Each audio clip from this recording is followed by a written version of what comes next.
ഇന്ത്യയിലെ വളരെ മനോഹരമായ ഭൂപ്രകൃതിയുള്ള ഒരു സംസ്ഥാനമാണ് കാശ്മീർ. പണ്ട് തീവ്രവാദവും വർഗീയതയും വെടിവെപ്പും കലാപവും ഒക്കെയായി നടന്നിരുന്ന ഒരു സംസ്ഥാനത്തെ ഇന്നത്തെ സമാധാനത്തിൻ്റെ പാതയിലേക്ക് എത്തിച്ചു.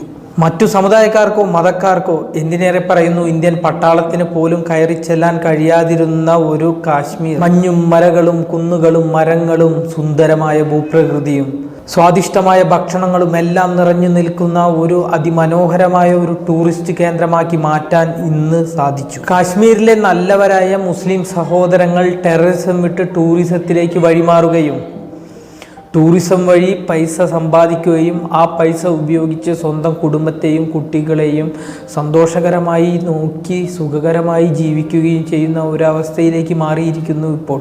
ഏത് ജാതിയിലും ഏത് മതത്തിലും പെട്ട ആർക്കും, ഏത് രാജ്യത്തുള്ള ആർക്കും ഇപ്പോൾ കാശ്മീരിലേക്ക് എപ്പോൾ വേണമെങ്കിലും കടന്നു ചെല്ലാം എന്ന ഒരവസ്ഥയിലേക്ക് അവിടുത്തെ ടൂറിസം വളർന്നിരിക്കുന്നു. ഇത് തന്നെയാണ് പാകിസ്ഥാൻ തീവ്രവാദികൾക്ക് ഇങ്ങനെ പട്ടാളത്തെ വിട്ട് ടൂറിസ്റ്റുകളുടെ മേൽ തിരിയാനുള്ള പ്രധാന കാരണമായി കാണുന്നത്. പഹൽഗാമിൽ ടൂറിസ്റ്റുകളെ ജാതിയും മതവും ലിംഗവും നോക്കി കൊല്ലുന്നത് വഴി അവിടേക്കുള്ള ടൂറിസ്റ്റുകളുടെ കുത്തൊഴുക്ക് കുറയുകയും അവിടെ ശാന്തിയും സമാധാനവും നഷ്ടപ്പെടുകയും അവർ പൈസ ലഭിക്കാതെ ജീവിതം വീണ്ടും ദുരിതത്തിലേക്ക് പോവുകയും ചെയ്യും. ഇത് തന്നെയാണ് പാകിസ്ഥാൻ ആവശ്യമുള്ളത്. കൊള്ളയും കൊലയും തീവ്രവാദവും എല്ലാം ഉപേക്ഷിച്ച് തോക്കിനും ബോംബിനും കല്ലിനും വടികൾക്കും പകരം മൊബൈലും കമ്പ്യൂട്ടറും വിദ്യാഭ്യാസവും പുസ്തകങ്ങളും സ്വീകരിച്ച ഒരു യുവതലമുറയെ വീണ്ടും ഈ പറഞ്ഞ ടെററിസത്തിലേക്ക് അല്ലെങ്കിൽ തീവ്രവാദത്തിലേക്ക് കൊണ്ടുവരിക എന്നതാണ് പാകിസ്ഥാൻ്റെ ഗൂഢ ഉദ്ദേശം. അതുമാത്രമല്ല, മതവും ജാതിയും പറഞ്ഞ് ആളുകളെ തമ്മിലടിപ്പിച്ച് ഇന്ത്യയുടെ സമാധാനവും ശാന്തിയും കെടുത്തുക എന്നതുകൂടിയാണ് ഇതുപോലെയുള്ള മത തീവ്രവാദികളുടെയും രാജ്യത്തിനകത്തും പുറത്തുമുള്ള രാജ്യദ്രോഹികളായ മത തീവ്രവാദികളുടെയും പാകിസ്ഥാനിൽ നിന്നും കടന്നു വരുന്ന തീവ്രവാദികളുടെയും ഉദ്ദേശ ലക്ഷ്യം. ഇതിനെല്ലാം ഒത്താശ ചെയ്തു കൊടുക്കുന്ന പാകിസ്ഥാൻ തീവ്രവാദികളെ സഹായിക്കുന്ന ഒരു കൂട്ടർ ഇപ്പോഴും കാശ്മീർ ജനതയ്ക്കിടയിലുണ്ട് എന്നതാണ് സത്യം.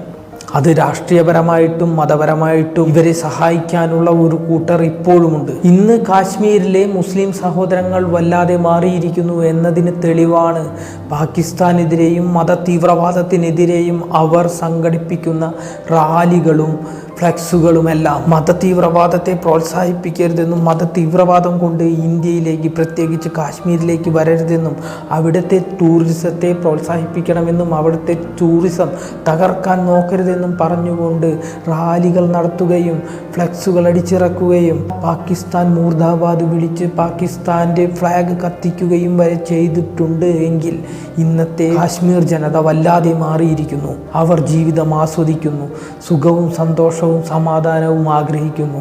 സ്വന്തം കുടുംബത്തോടൊപ്പവും കുട്ടികളോടൊപ്പവും സന്തോഷപരമായി ജീവിക്കാൻ അവർ ആഗ്രഹിക്കുന്നു എന്നാണ് സത്യം. കാശ്മീരിലെ നല്ലവരായ മുസ്ലിം സഹോദരങ്ങൾ മത തീവ്രവാദത്തെ എതിർക്കുമ്പോൾ, തീവ്രവാദത്തിനെതിരെ സമരങ്ങളും മറ്റും നടത്തുമ്പോൾ ഇന്ന് കേരളത്തിൻ്റെ അവസ്ഥ ഒന്ന് നോക്കൂ. കേരളത്തിൽ മത തീവ്രവാദികളുടെ അളവ് കൂടുകയാണ്. രാജ്യദ്രോഹികളായ മത തീവ്രവാദികളുടെ എണ്ണം കൂടിക്കൂടി വരികയാണ്.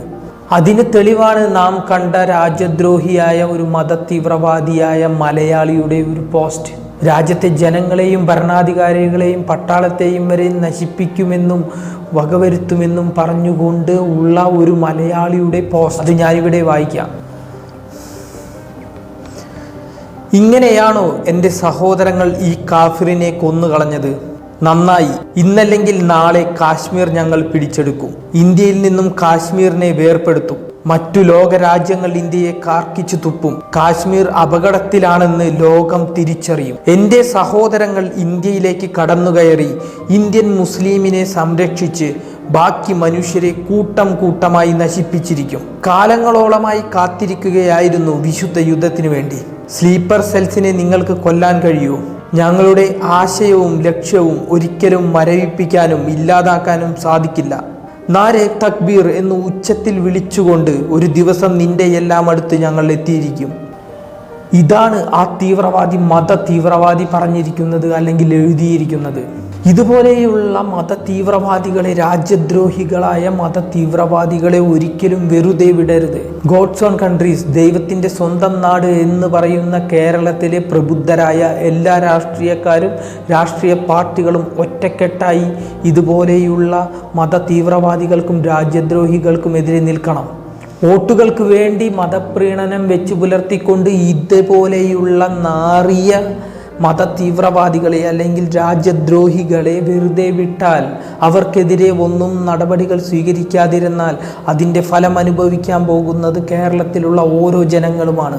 ഇതുപോലെയുള്ള രാജ്യദ്രോഹികൾ രാജ്യത്തിനും രാജ്യത്തെ ജനങ്ങൾക്കും ആപത്താണ്. ഇവർക്കെതിരെ ശക്തമായ നടപടി കേന്ദ്ര സർക്കാർ തന്നെ എടുക്കണം. ഇസ്രായേൽ ചെയ്ത പോലെ രാജ്യദ്രോഹികളെയും മത തീവ്രവാദികളെയും ഒരിക്കലും വെച്ച് പുലർത്തരുത്. അവർക്കെതിരെ ശക്തമായ നടപടി സ്വീകരിക്കുകയും അവരെ തിരിച്ചടിക്കുകയും തന്നെ വേണം. സ്വന്തം രാജ്യത്തിൻ്റെ നിലനിൽപ്പിന് വേണ്ടി സ്വന്തം ജീവൻ പോലും കളയാൻ തയ്യാറായ എന്നെപ്പോലെയുള്ള ലക്ഷക്കണക്കിന് ആളുകളുള്ള ഒരു നാടാണ് ഇന്ത്യ. ഈ ജനാധിപത്യ രാജ്യത്ത് സമാധാനത്തോടെയും സന്തോഷത്തോടെയും ജീവിക്കാൻ എല്ലാവർക്കും കഴിയട്ടെ. ഭാരത് മാതാ കി ജയ്. ജയ് ഹിന്ദ്.